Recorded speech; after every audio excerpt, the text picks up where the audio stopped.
Good afternoon. My name is Caitlin Sheeta. I'm a third grade teacher in my second year as a classroom teacher. Previously, I taught English as a second language.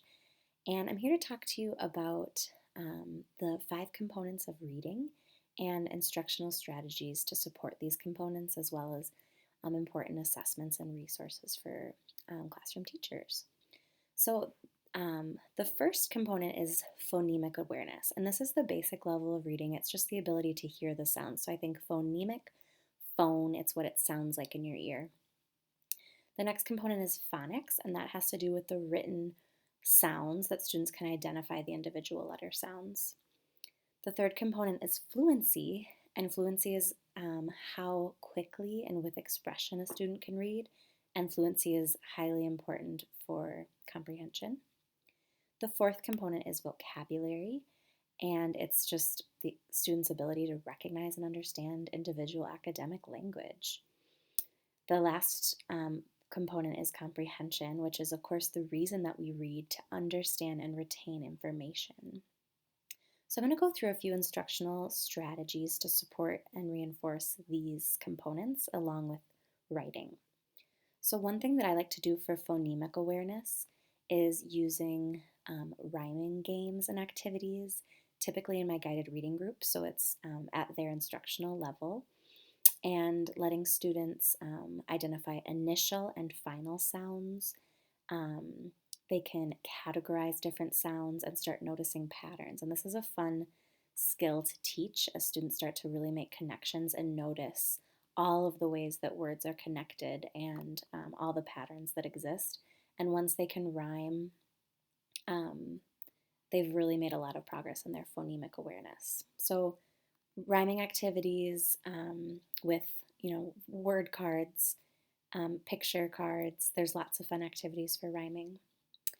The next one is for phonics. I would recommend using the Fry sight words and testing students individually and identify 5 words that they need to work on. They write it on a note card, they scramble it with magnetic letters, they practice reading it, whisper them to themselves or to a partner, just really drilling those 5 words. Once they have those, you can move on to the next set of 5, but those high frequency words will really help improve with their phonics. A skill or a strategy for improving fluency is partner reading, and students love a chance to read with each other. It helps build fluency through the repetition. They're hearing the story or text, and then they're saying it back. That really can build up their speed and confidence in reading. Vocabulary is really important, and a strategy that I like to use is total physical response, which is having kids create an action to go with a word. It also helps to have a vocabulary wall with pictures so that students can be reminded throughout the week of those really essential terms. And if they can't remember the meaning, they can use the picture clues. Actions also help solidify the definitions. A really great skill for teaching comprehension is just intentional guided questioning. So when you're in a guided reading group, have questions prepared ahead of time to go with the text and get kids discussing the reading afterward. Make sure you leave enough time for that.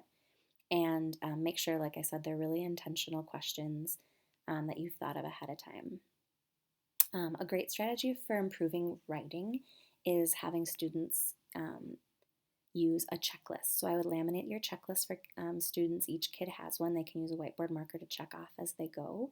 Looking for punctuation, capitalization, transition words, academic language, and just rereading. Does my writing make sense?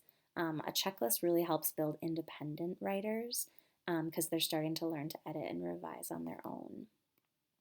Next, I'm going to talk a little bit about assessment because, as we know, readers are constantly moving and changing through their reading journey, and we have to make sure that we are up to date on their current reading level so that we can be teaching them at their instructional level and make sure they're challenged. So a few assessments to prioritize are running records, and I would do running record on Raz Kids. It saves time. You can listen to the recording after school. Another thing to do is Kahoot. It's a nice snapshot of what the students have been working on. You can do comprehension quizzes on Kahoot. You can do grammar quizzes. Kids love them. They're really quick assessments to give you a good idea of how the classroom is understanding concepts as a whole. An online resource that I really recommend is Epic. Epic is a really fun reading app. It's highly engaging, it's with graphic novels, audible books. It's accessible for all reading levels. And it doesn't replace paper books, but it's a fun addition to paper books. I want teachers to feel like, as the reading specialist, I am here to support you and the scholars. So I can help do running records. I can do other assessments. I can model guided reading, mini lessons, or phonics lessons.